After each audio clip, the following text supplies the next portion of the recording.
Hi friends, welcome back to my channel. ಇವತ್ತು ನಾವು chemistry class 11 part 2 of chemical bond ಮಾಡಕಂತೀವಿ. Part 1 ನಾನು ಅವಾಗೆ ಕಳಿಸಿದ್ದೀನಿ, ಅಪ್ಲೋಡ್ ಮಾಡಿದ್ದೀನಿ, ಅದನ್ನು ನೀವು ನೋಡಿ ಆಮೇಲೆ ನೋಡಿ ಜಲ್ದಿ. ಕೋವಲೆಂಟ್ ಬಾಂಡ್ ಆಯಿತು, ಅದ್ರ ಒಳಗೆ ನಾವು ಟೈಪ್ಸ್ ಆಫ್ ಬಾಂಡ್ ಒಳಗೆ ಕೋವಲೆಂಟ್ ಬಾಂಡ್ ನೋಡಿದ್ವಿ, ಕೋಶಲ್-ಲೇವಿಸ್ ಅಪ್ರೋಚ್ ನೋಡಿದ್ವಿ. ಓಕೆ, ಹೆಂಗೆ ಫಾರ್ಮ್ ಆಗುತ್ತೆ, ಲೇವಿಸ್ ಡಾಟ್ ಸ್ಟ್ರಕ್ಚರ್ ಹೆಂಗೆ ಮಾಡಬೇಕು ಅನ್ನೋ ನೋಡಿದ್ವಿ. ನೆಕ್ಸ್ಟ್ ಫಾರ್ಮಲ್ ಚಾರ್ಜ್ ಕೂಡ ಹೆಂಗೆ ಮಾಡಬೇಕು ಅನ್ನೋ ನೋಡಿದ್ದೆ. ಇದು ಹೋಮ್ವರ್ಕ್ ಕೊಟ್ಟಿದ್ದೆ ನಿಮಗೆ, ಹೌದಾ? ಲಿಮಿಟೇಷನ್ಸ್ ಆಫ್ ಆಕ್ಟೇಟ್ ರೂಲ್ ಕೂಡ ನೋಡಿದ್ವಿ. ಇವಾಗ ಅಯೋನಿಕ್ ಆರ್ ಎಲೆಕ್ಟ್ರೋವ್ಯಾಲೆಂಟ್ ಬಾಂಡ್ ಅಂದರೆ ಏನು? The bond formed as a result of electrostatic force of attraction between two opposite charged ions, positive and negative charged ions together is termed as ionic bond. Okay, complete transfer of electron take place here. ಅಂದರೆ ಇಲ್ಲಿ ಏನಾಗುತ್ತೆ ಅಂತ ಹೇಳಿದ್ದಾರೆ ಅವರು, bond form ಆಗೋಕ್ಕೆ electrostatic force ಅಂದರೆ ಅದು ಫೋರ್ಸಿನ ಹೆಸರು ಏನದು, ಎಲೆಕ್ಟ್ರೋಸ್ಟ್ಯಾಟಿಕ್ ಫೋರ್ಸ್ ಆಫ್ ಅಟ್ರಾಕ್ಷನ್ ಇರುತ್ತೆ. ಎರಡು ಅಪೋಸಿಟ್ ಚಾರ್ಜ್ಡ್ ಅಂದರೆ ಪ್ಲಸ್ ಮೈನಸ್ ಇವೆರಡು ಅಪೋಸಿಟ್ ಚಾರ್ಜ್ಡ್ ಪಾರ್ಟಿಕಲ್ಸಿಗೆ ಒಂದು ಫೋರ್ಸ್ ಇರುತ್ತೆ. ಅದರಿಂದ ಫೋರ್ಸಿನ ಹೆಸರೇನು, ಎಲೆಕ್ಟ್ರೋಸ್ಟ್ಯಾಟಿಕ್. ವೆರಿ ಇಂಪಾರ್ಟೆಂಟ್, ಇದನ್ನು ಬರೀಲೇಬೇಕು ನೀವು, ಎಲೆಕ್ಟ್ರೋಸ್ಟ್ಯಾಟಿಕ್ ಅಂತ ಹೇಳಿ. Okay, electrostatic force of attraction between two opposite charged particles. ಅಂದರೆ ಮೈನಸ್ ಪ್ಲಸ್ ಅನ್ನು ಇರಬೇಕು, ಪ್ಲಸ್ ಮೈನಸ್ ಅನ್ನು ಇರಬೇಕು. ಅಂದರೆ ಪ್ಲಸ್ ಪ್ಲಸ್ಸಿಗೆ ಬರಲ್ಲ, ಮೈನಸ್ ಮೈನಸ್ಸಿಗೆ ಬರಲ್ಲ. Okay, positive and negative ions together ಅಂದರೆ ಟುಗೆದರ್ ಅವೆರಡು ಒಂದಾಗಿ ಒಂದು ಬಾಂಡ್ ಫಾರ್ಮ್ ಆಗುತ್ತಲ್ಲ, ಅದನ್ನು ನಾವೇನಂತ ಕರಿತೀವಿ, ಅಯಾನಿಕ್ ಬಾಂಡ್ ಅಂತ ಕರಿತೀವಿ. ಇದ್ರ ಕೋವೆಲೆಂಟ್ ಒಳಗೆ ನಾವು ಮ್ಯೂಚುವಲ್ ಶೇರ್ ಅಂದರೆ mutual share means equal electron sharing ಅಂತ ಅಂದಿದ್ವಿ. ಆದರೆ ಇಲ್ಲೇನಾಗುತ್ತೆ, ಒಂದು ಎಲೆಕ್ಟ್ರಾನ್ ಒಂದು ಅಟಮ್ ಕಂಪ್ಲೀಟ್ ಎಲೆಕ್ಟ್ರಾನ್ಸ್ನ ಒಂದು ಅಟಮಿಗೆ ಕೊಟ್ಟು ಬಾಂಡ್ ಫಾರ್ಮ್ ಆಗೋದನ್ನು ನಾವಿಲ್ಲಿ ನೋಡ್ತೀವಿ. Complete transfer of electrons take place here. For example sodium plus chloride. ಇವಾಗ ಸೋಡಿಯಂಗೆ 1 ಎಲೆಕ್ಟ್ರಾನ್ ಆ್ಯಂಡ್ ಕ್ಲೋರಿನಿಗೆ 1 2 3 4 5 6 7 ಎಲೆಕ್ಟ್ರಾನ್ಸ್. ಅಂದರೆ ಇವಾಗ ಕ್ಲೋರಿನಿಗೆ ನಮಗೆ 1 ಎಲೆಕ್ಟ್ರಾನ್ ಲೆಸ್ ಇದೆ. ಅಂದರೆ ಸೋಡಿಯಮಿಂದ 1 ಎಲೆಕ್ಟ್ರಾನ್ ತೊಗೊಂಡು ಅದು ಫಾರ್ಮ್ ಮಾಡುತ್ತೆ. ಏನು ಫಾರ್ಮ್ ಆಗುತ್ತೆ, ಅಯಾನಿಕ್ ಬಾಂಡ್ ಫಾರ್ಮ್ ಆಗುತ್ತೆ. ಯಾಕಂದರೆ ಫುಲ್ ಕಂಪ್ಲೀಟ್ ಸೋಡಿಯಂ ಏನು ಕೊಡುತ್ತೆ, ಅದರಿಂದ ಕಂಪ್ಲೀಟ್ ವ್ಯಾಲೆನ್ಸ್ ಎಲೆಕ್ಟ್ರಾನ್ಸ್ ಕೊಡಾಕಂತಿದೆ, ಹೌದಾ? ಫಾರ್ ಎಕ್ಸಾಂಪಲ್ ಇಲ್ಲಿ ನೋಡ್ರಿ, ಇಲ್ಲಿ ಸೋಡಿಯಂ ಒಂದೈತಿ, ಕ್ಲೋರಿನಿಗೆ ಒಂದು ಬೇಕು. ಏನಾಗಕ್ಕ, ಸ್ಟೇಬಲ್ ಕಾನ್ಫಿಗರೇಷನ್ನ ಅಟೆಂಡ್ ಮಾಡೋಕೆ ಒಂದು ಬೇಕು. ಅವಾಗ ಅದು 8 ಎಲೆಕ್ಟ್ರಾನ್ಸ್ ಆಗುತ್ತೆ, ಆಕ್ಟೇಟ್ನ ಅಟೆಂಡ್ ಮಾಡುತ್ತೆ. ಅಂದರೆ ಇದಕ್ಕೆ ಒಂದೇ ಬೇಕು, ಅಂದರೆ ಫುಲ್ ಒಂದೇ, ಅದರಷ್ಟು. ಅಂದರೆ ಅದ್ರಿಂದ ಸ್ವಾರ್ಥ ಅಂದ್ಕೊಡಿ, ಅದಕ್ಕೆ ಸ್ವಾರ್ಥಕ್ಕೆ ಅದಕ್ಕೆ ಒಂದೇ ಬೇಕು. ಇವಾಗ ಸೋಡಿಯಮಿಂದ ಅದೇನು ಮಾಡುತ್ತೆ, ಸೋಡಿಯಂನ ಯಾವ ಫೋರ್ಸಿಂದ ಅಟ್ರಾಕ್ಟ್ ಮಾಡುತ್ತೆ, ಎಲೆಕ್ಟ್ರೋಸ್ಟ್ಯಾಟಿಕ್ ಫೋರ್ಸಿಂದ ಅಟ್ರಾಕ್ಟ್ ಮಾಡಿ ಅದರಿಂದ ಕ್ಲೋರಿನ್ ಹೈ ಎಲೆಕ್ಟ್ರೋನೆಗೆಟಿವ್ ಆಗಿರೋದ್ರಿಂದ ಇದರಿಂದ 1 ಎಲೆಕ್ಟ್ರಾನ್ ಟ್ರಾನ್ಸ್ಫರ್ ಮಾಡಿಬಿಡುತ್ತೆ, ಮಾಡಿಕೊಂಡು ಅದ್ರ ಜೊತೆ ಇಟ್ಕೊಳುತ್ತೆ. ಆಮೇಲೆ ಅದೇನು ಫಾರ್ಮ್ ಮಾಡುತ್ತೆ, ಎಣ್ಣೆ ಬಾಂಡ್ Cl ಇಂದ ಫಾರ್ಮ್ ಆಗುತ್ತೆ. ಓಕೆ, ಇವಾಗ ಈ ಬಾಂಡ್ ಇದಲ್ಲ, ಇದಕ್ಕೆ ಒಂದೇ, ಇದಕ್ಕೆ ಬರಂಗಿಲ್ಲ. ಇದಕ್ಕೆ ಅರ್ಥ ಆಯ್ತಾ? ಯಾವುದಕ್ಕೆ, ಇದಕ್ಕೊಂದೇ. ಈ ಎಲೆಕ್ಟ್ರಾನ್ ಫುಲ್ ಕೊಟ್ಬಿಟ್ಟಿದೆ ಸೋಡಿಯಂ, ಅಂದರೆ ಇದಕ್ಕೆ ಇವಾಗ ಆ ಬಾಂಡ್ ಇಲ್ಲ, ಯಾವ ಬಾಂಡ್ ಇಲ್ಲ, ಯಾವ ಎಲೆಕ್ಟ್ರಾನ್ಸ್ ಇಲ್ಲ ಅದಕ್ಕೆ ತಕ್ಕ, ಅಂದರೆ ವ್ಯಾಲೆನ್ಸ್ ಎಲೆಕ್ಟ್ರಾನ್ಸ್ ಇಲ್ಲ. Okay, complete share of electrons. ಇದು ಆಯ್ತು, ಇದು ಅರ್ಥ ಆಯ್ತಾ? ಓಕೆ, ಇವಾಗ ಇನ್ನೂ ಒಂದು ಏನು ಹೇಳಿದ್ದಾರೆ ಅವರು, ionisation enthalpy energy. Ionisation energy, the amount of energy. Ionisation energy ಅಂದರೆ ಅಯಾನಿಕ್ ಬಾಂಡ್ ಒಳಗೆ ಯಾವ ಎನರ್ಜಿ ಫಾರ್ಮ್ ಆಗುತ್ತೆ ಅದ್ರ ಬಗ್ಗೆ ಹೇಳ್ತಿದ್ದಾರೆ. The amount of energy required to remove the outermost loosely bond electro formed has and isolated gaseous atoms to form a positive ions. ಏನದು ionisation energy ಅಂದ್ರೇನು? ಇವಾಗ ಏನು ಹಾಕೊಂಡಿದೆ ಇಲ್ಲಿ, ಕ್ಲೋರಿನ್ ಅದರಿಂದ ಸ್ವಾರ್ಥ ಇದರಿಂದ ಸೋಡಿಯಮಿಂದ 1 ಎಲೆಕ್ಟ್ರಾನ್ನ ಅಟ್ರಾಕ್ಟ್ ಮಾಡ್ತಿದೆ, ಹೌದಾ? ಇವಾಗ ಅಟ್ರಾಕ್ಟ್ ಮಾಡಬೇಕು, ಯಾವ ಫೋರ್ಸಿಂದ ಅಟ್ರಾಕ್ಟ್ ಮಾಡಿದೆ, ಎಲೆಕ್ಟ್ರೋಸ್ಟ್ಯಾಟಿಕ್ ಫೋರ್ಸ್. ನಾನು ಇಷ್ಟೊತ್ತಿ ಯಾಕೆ ಕೇಳಕ್ಕೊತೀನಿ ಅಂದರೆ this is very important. Ionic ಬಾಂಡ್ನ ಡಿಫೈನ್ ಮಾಡೋಕ್ಕೆ electrostatic is very important. Okay, electrostatic ಫೋರ್ಸಿಂದ ಅಟ್ರಾಕ್ಟ್ ಮಾಡಿದೆ. ಆ ಅಟ್ರಾಕ್ಟ್ ಮಾಡೋಕ್ಕೆ ಸಮ್ ಎನರ್ಜಿ ಬೇಕು, ಅಮೌಂಟ್ ಆಫ್ ಎನರ್ಜಿ. ಈ ಎನರ್ಜಿ ಅಂದರೆ ಅಯಾನೈಸೇಷನ್ ಎನರ್ಜಿ ಇಸ್ ದಟ್. ಇವಾಗ ಈ ಅಯಾನೈಸೇಷನ್ ಎನರ್ಜಿ ಅಂದರೆ ಏನಂದ್ರೆ, the amount of energy required to remove the most loosely bond electro formed has isolated gaseous atoms to form a positive ions. ಅಂದರೆ ಇವಾಗ ಇಲ್ಲಿ ಏನು ಹಾಕುಂತಿದೆ, ಸೋಡಿಯಮಿಂದ ಕ್ಲೋರಿನ್ ಫೋರ್ಸಿಂದ ಅಟ್ರಾಕ್ಟ್ ಮಾಡಿದೆ. ಆ ಅಟ್ರಾಕ್ಟಿಂದ ಹೆಸರೇನು, ಎಲೆಕ್ಟ್ರೋಸ್ಟ್ಯಾಟಿಕ್. ಅದಕ್ಕೆ ಎನರ್ಜಿ ಬೇಕಲ್ಲ, ಆ ಎನರ್ಜಿ ಹೆಸರೇನು? Isolation energy. ಹೌದಾ? Ionisation energy.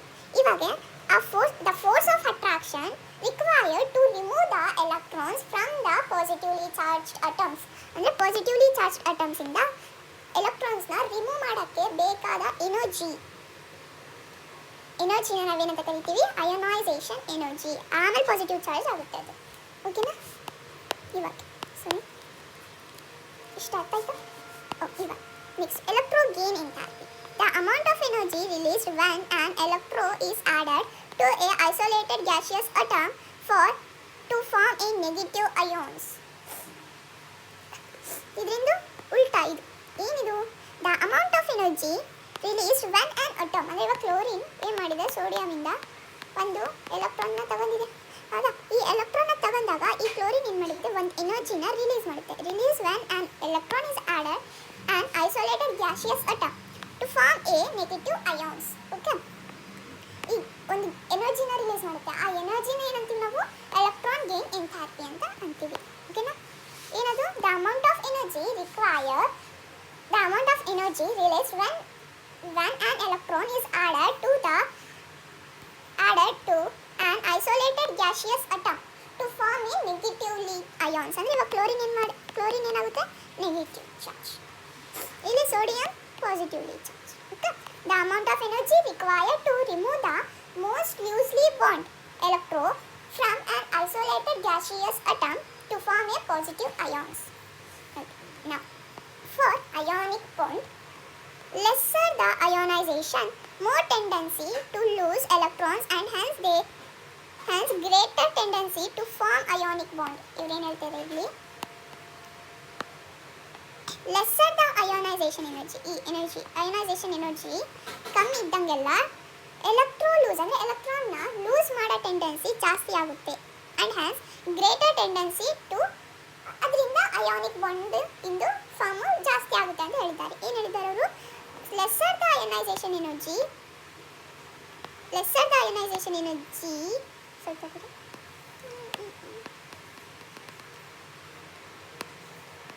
lesser the ionization energy, more tendency to lose electrons and hence the greater tendency to the ionic bond. Higher the value of negatively electron gain enthalpy, greater will be the case of forming of ionic compound. ಇಲ್ಲಿ ಹೇಳಿದ್ದಾರೆ higher the value of negative electron gain enthalpy, greater will be the case formation of ionic bond. ಅಂದರೆ ionic ಬಾಂಡ್ನ form ಆಗೋಕ್ಕೆ ಎಷ್ಟು negative charged electrons ಇರುತ್ತೆ ಅಷ್ಟು ionic compounds form ಆಗುತ್ತೆ ಅಂತ ಹೇಳ್ತಾರೆ. ಅಂದರೆ ಫಾರ್ ಎಕ್ಸಾಂಪಲ್ Cl2, Cl3, ಅದೇ O2, F3 ಭಾಳ ಎಷ್ಟು ನೆಗೆಟಿವ್ಲಿ ಚಾರ್ಜ್ಡ್ ಇರ್ತವೆ, ನೆಗೆಟಿವ್ಲಿ ಚಾರ್ಜ್ ಅಟಮ್ ಅಷ್ಟು ಅಯಾನಿಕ್ ಕಾಂಪೌಂಡ್ ಫಾರ್ಮ್ ಆಗುತ್ತೆ ಅಂತ ಹೇಳ್ತಾರೆ. ಓಕೆನಾ? ಇಷ್ಟು ಕಲ್ತೀವಿ ನಾವು ಇವಾಗ. Next, lattice enthalpy. ಇವಾಗ ಲ್ಯಾಟಿಸ್ ಎಂಥಾಲ್ಪಿ ಅಂದರೆ ಏನು ಅಂತ ಕಲ್ಯೋಣ. The amount of energy required to separate 1 mole of solid ionic compound in gaseous ion. For example, lattice enthalpy is defined as the energy required to break the crystal lattice of 1 mole of an ionic crystal into gaseous ions separated by infinite distance. For example, ಅದೊಂದೇ enthalpy ಅಂದ್ರೆ ಅದೊಂದು energy. The amount of energy required to separate 1 mole of solid ionic compound. ಅಂದರೆ solid ionic compound ಅಂದರೆ NaCl is the most example for solid ionic compound. 1 mole ನಾವು ಅದನ್ನ complete ಆಗಿ separate ಮಾಡಬೇಕು into gaseous ions. ಅಂದರೆ NaClನ separate ಮಾಡಿ ನಾವು gaseous ions form ಮಾಡುತ್ತೆ. ಇದು ಸಾಲಿಡಿಂದ ನಾವು ಗ್ಯಾಸಿಗೆ ಕನ್ವರ್ಟ್ ಮಾಡೋಣ ನಾವೇನಂತೀವಿ? ಲ್ಯಾಟಿಸ್ ಎಂಥಾಲ್ಪಿ ಅಂತ ಕರಿತೀವಿ.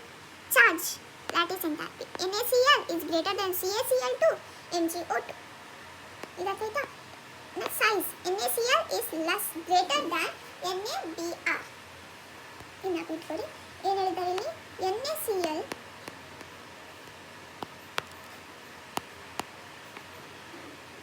NaCl is less than CaCl2 is less than MgO2. ಅಂದರೆ MgO2 is the first. For example, ಎಷ್ಟು ಅಯಾನಿಕ್ ಅಂದರೆ +2 ಮೈನಸ್ ಇದ್ದರೆ ಇದು ಭಾಳ ಜಾಸ್ತಿ, ಯಾವುದಕ್ಕಿಂತ plus and ಮೈನಸ್ಗಿಂತ. +3 -3 is the greater than +2 and -2. ಬರೀ ಪ್ಲಸ್ ಮೈನಸ್ ಅಷ್ಟಲ್ಲ ಆಗೋದು ಅಟ್ರಾಕ್ಟ್ ಹಂಗೆ ಹಿಂಗೆ. ನಾವು ಚಾರ್ಜ್ ನೋಡಿ ಅದ್ರ ಬಗ್ಗೆ, ಇಲ್ಲಾಂದ್ರೆ ನೀವು ಹಿಂಗೂ ಮಾಡ್ಬೋದು. +1 ಫಾರ್ ಎಕ್ಸಾಂಪಲ್ ಇದನ್ನು ತೊಗೊಳ್ಳೋಣ, ಪ್ಲಸ್ ಆ್ಯಂಡ್ ಮೈನಸ್. ಇಲ್ಲಿ ಏನಿಲ್ಲ ಅಂದರೆ 1, ಇಲ್ಲಿ ಏನಿಲ್ಲ ಅಂದರೆ 1 + 1 1. ಓಕೆ, ನೆಕ್ಸ್ಟ್ 2 + 1 ಮೈನಸ್ ಅಲ್ಲ, 2 + 1 3. ಅಂದರೆ ಇದ್ರೊಳಗೆ ಯಾವ್ದು ಜಾಸ್ತಿ, ಇದು ಜಾಸ್ತಿ, ಇದು ಜಾಸ್ತಿ, ಹೌದಾ? ಹಂಗೆ ನೀವು ಆ್ಯಡ್ ಮಾಡ್ಕೊಂಡು ಮಾಡ್ಬೋದು. ನಂದು ಎಕ್ಸಾಂಪಲ್ ನಂದು ಹೇಳಿದೆ ಅಷ್ಟೇ, ಇನ್ನು ಅರ್ಥ ಆಗಬೇಕು ಅಂತ. Okay, bond parameters. ಏನಿದು bond parameters? Means bond length, ಹಿಂಗೆ ಎಷ್ಟು ಬಾಂಡ್ ಲೆಂತ್ ಇರುತ್ತೆ, ಬಾಂಡ್ ಎಂಥಾಲ್ಪಿ ಅಂದರೆ ಎನರ್ಜಿ ಎಷ್ಟು ಆ್ಯಂಗಲ್ ಇರುತ್ತೆ, ಎಷ್ಟು ಬಾಂಡ್ಸ್ ಇರುತ್ತೆ ಅನ್ನೋದು ನಾವಿಲ್ಲಿ ಕರಿತೀವಿ. ಫಸ್ಟ್ ಬಾಂಡ್ ಲೆಂತ್ ಅಂದರೆ ಏನು? The equilibrium distance between the nuclei two bonds amount bonded atoms in a molecule is called bond length. ಅಂದರೆ ದ ಡಿಸ್ಟೆನ್ಸ್ ಇಲ್ಲಿ ನೋಡಿ, ಇಲ್ಲಿ ಒಂದು ಇದು ನ್ಯೂಕ್ಲಿಯಸ್. ಅವು ಇವೆರಡು ಅಟಮಿಂದು. ಫಾರ್ ಎಕ್ಸಾಂಪಲ್ ಇದು ಎ ಇದು ಬಿ ಅಂತ ಅನ್ಕೊಳ್ಳೋಣ. ಇವೆರಡು ಅಟಮಿಂದು ನ್ಯೂಕ್ಲಿಯಸ್ ಇಲ್ಲಿದೆ. ಇವಾಗ ಇವೆರಡು ಅಟ್ರಾಕ್ಟ್ ಬಾಂಡ್ ಫಾರ್ಮ್ ಆಗಿದೆ. ಬಾಂಡ್ ಫಾರ್ಮ್ ಆದಾಗೆ ಇದಕ್ಕೆ ಈ ನ್ಯೂಕ್ಲಿಯೈಯಿಂದ ಈ ನ್ಯೂಕ್ಲಿಯೈಗಿರೋ ಡಿಸ್ಟೆನ್ಸ್, ಈ ಡಿಸ್ಟೆನ್ಸ್ನ ನಾವೇನಂತೀವಿ ಬಾಂಡ್ ಲೆಂತ್ ಅಂತ ಕರಿತೀವಿ. ಓಕೆ, ಇಲ್ಲಿ ಕೊಟ್ಟು ನೋಡ್ರಿ, D = ಅಂದರೆ D = R1 + R2 ಮಾಡಿದಾಗ ನಮಗೆ ಬಾಂಡ್ ಲೆಂತ್ ಬರುತ್ತೆ. ಓಕೆ, ಬಾಂಡ್ ಲೆಂತ್ ಯಾವಾಗ ಬರುತ್ತೆ? R1 + R2. ಅಂದರೆ ಎರಡು ಮಾಲಿಕ್ಯೂಲ್ ಕಾಂಪೌಂಡ್ ಫಾರ್ಮ್ ಆದಾಗ, ಎರಡು ಮಾಲಿಕ್ಯೂಲ್ದು ಕಾಂಪೌಂಡ್ ಫಾರ್ಮ್ ಮಾಡಿದಾಗ ಅವೆರಡು ಮಾಲಿಕ್ಯೂಲ್ದು ನ್ಯೂಕ್ಲಿಯೈ ಡಿಸ್ಟೆನ್ಸ್ ನಾವು ಕ್ಯಾಲ್ಕುಲೇಟ್ ಮಾಡಿದಾಗ ನಮಗೆ ಬಾಂಡ್ ಲೆಂತ್ ಸಿಗುತ್ತೆ ಅಂತ ಹೇಳ್ಬೋದು. ಇಲ್ಲಿ ನೋಡಿರಿ, bond length D = RA + RB. ಇದನ್ನು ನಾನು A ಅಂದ್ಕೊಂಡಿನಿ, ಇದನ್ನು A and B ಅಂದ್ಕೊಂಡಿನಿ. ಕೋವೆಲೆಂಟ್ ರೇಡಿಯಸ್ ಇವಾಗ ರೇಡಿಯಸ್ ಕಂಡುಹಿಡಿಬೇಕು, R1 ಹೆಂಗೆ ಕಂಡುಹಿಡಿಬೇಕು ಅಂದಾಗ ನಮಗೆ RA = RB = D/2 ಮಾಡಿದಾಗ, ಅಂದರೆ ಇವೆರಡು ಸೈಜ್ ಕಂಡುಹಿಡಿದು ರೇಡಿಯಸ್ ಕಂಡುಹಿಡಬೇಕಂದ್ರೆ D/2 ಮಾಡಿದಾಗ ನಮಗೆ ಆನ್ಸರ್ ಸಿಗುತ್ತೆ. ಯಾವುದರಿಂದ? ರೇಡಿಯಸ್ಸಿಂದ. ಈ ಬಾಂಡ್ ಲೆಂತ್ ಒಳಗೆ ಯಾವಾಗೂ RA and RBದು ಈಕ್ವಲ್ ರೇಡಿಯಸ್ ಇರುತ್ತೆ. Okay, next bond enthalpy. The amount of energy required to break one mole of bond of particular type between two atoms in gaseous state. Unit of bonding. The amount of energy ಅಂದರೆ amount of energy required to break one mole of bond. ಬಾಂಡ್ನ break ಮಾಡೋಕ್ಕೆ amount of energy ಬೇಕಲ್ಲ, ಆ ಎನರ್ಜಿನ ನಾವೇನು ಕರಿತೀವಿ? Bond enthalpy ಅಂತ ಕರಿತೀವಿ. ಇವಾಗ for example for breaking H2 bond, H2 ಗ್ಯಾಸಿಂದ Hg + Hg, H2 gas, Hg ಅಂದರೆ ಗ್ಯಾಸಿಯಸ್ ಸ್ಟೇಟ್ ಒಳಗಿದ್ದಾಗ. ಓಕೆ, ಹಿಂಗೆ ಇದರಿಂದ ನಂಬರ್ ಹಾಕಿಟ್ಕೊಳ್ಳಿ. H -435 - 8. ಓಕೆ, ಇವಾಗ ಗ್ಯಾಸಿಯಸ್ ಸ್ಟೇಟ್ ಇದ್ದಾಗಷ್ಟೇ ಇದು ಬರುತ್ತೆ. For diatomic molecules like O2, H2, N2 and NHCl etc. इनमें बॉन्ड दो ही एटम के बीच होता है. बस ಅಂದರೆ ಎರಡು ಅಟಮ್ಸ್ ಮಧ್ಯ ಒಳಗೆ ಬಾಂಡ್ ಇರುತ್ತೆ ಅಂತ ಹೇಳ್ತಾರೆ. But for polyatomic molecule it is not the case. Like CH4, H2O etcetera. ಅಂದರೆ CH4 ಇವೆಲ್ಲ, CH4, H2O ಇವೆಲ್ಲ ಪಾಲಿಅಟಾಮಿಕ್. O2, H2, N2, HCl ಇವೆಲ್ಲ diatomic. Okay, so here mean our average bond enthalpy is calculated. ಅಂದರೆ ಈ ಕೇಸಾಗ, ಅಂದರೆ for example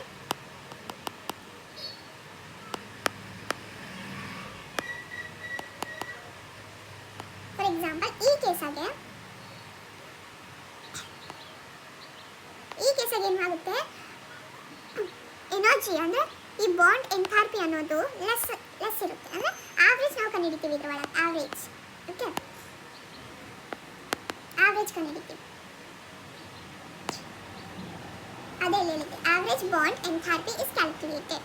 for example energy H2O, H minus H sorry molecule ಇದು molecule ಹೌದಾ. For O bond H bond is this. Calculate ಮಾಡಿದಾಗ ಬರೋದು. Okay, ಹಿಂಗೆ ಮಾಡ್ಬೋದು. Next ಇವಾಗ ನಾವು ನೆಕ್ಸ್ಟ್ ಒಂದು ಕಲಿತೀವಿ ಬಾಂಡ್ ಆ್ಯಂಗಲ್ ಕಲಿತೀವಿ. ಇದು ಮುಂದೆ ಕಲಿತೀವಿ, ಇವಾಗ ಇಷ್ಟೇ ತಿಳ್ಕೊಳ್ಳಿ. Angle between the orbits containing bonding electron pair around central atom in a molecule complex ion is called bond angle expressed in degree. ಅಲ್ಲಿ ಏನು ಹೇಳಿದ್ದಾರೆ, angle between the orbitals containing bonding electron pair around central atom in a molecule complex in ions is called the bond angle. For example, CO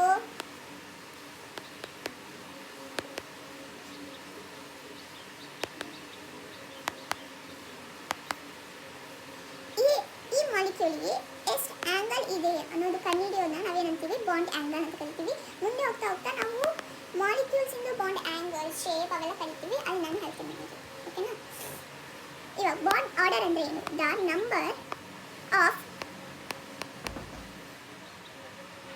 number of bond formed between the two atoms is called bond order. For example, ಇವಾಗ ಇಲ್ಲೇನು H2 ಕೊಟ್ಟೆ. H2 ಮಧ್ಯೆ ಎಷ್ಟು bond form ಆಗಿದೆ? 1. ಅಂದರೆ 1 is the bond order of H2. ಹೌದಾ. ಇವಾಗ for example ಇವಾಗ O2 ನೋಡ್ರಿ. O2 ಅವೆರಡು ಮಧ್ಯೆ ಎಷ್ಟು ಬಾಂಡ್ ಫಾರ್ಮ್ ಆಗಿದೆ? 2. ಅಂದರೆ 2 is the bond order of O2. ಇವಾಗ N2 ನೋಡ್ರಿ. N2 ಮಧ್ಯೆ ಒಳಗೆ ಎಷ್ಟು ಬಾಂಡ್ ಫಾರ್ಮ್ ಆಗಿದೆ? 3. ಅಂದರೆ ಇವಾಗ 3 is the bond order of N3. ಇವಾಗ CO ಮಧ್ಯೆ ಒಳಗೆ ಎಷ್ಟು ಬಾಂಡ್ ಫಾರ್ಮ್ ಆಗಿದೆ? 3. ಅಂದರೆ 3 is the bond order of CO. ಇಲ್ಲಿ ಇನ್ನೊಂದು ಹೇಳ್ತಾರೆ bond order and bond enthalpy. Bond order and bond enthalpy is directly proportional. ಅಂದರೆ ಫಾರ್ ಎಕ್ಸಾಂಪಲ್ ಬಾಂಡ್ ಆರ್ಡರ್ ಜಾಸ್ತಿ ಇದ್ದರೆ ಬಾಂಡ್ ಎನರ್ಜಿ ಕೂಡ ಜಾಸ್ತಿ ಇರುತ್ತೆ.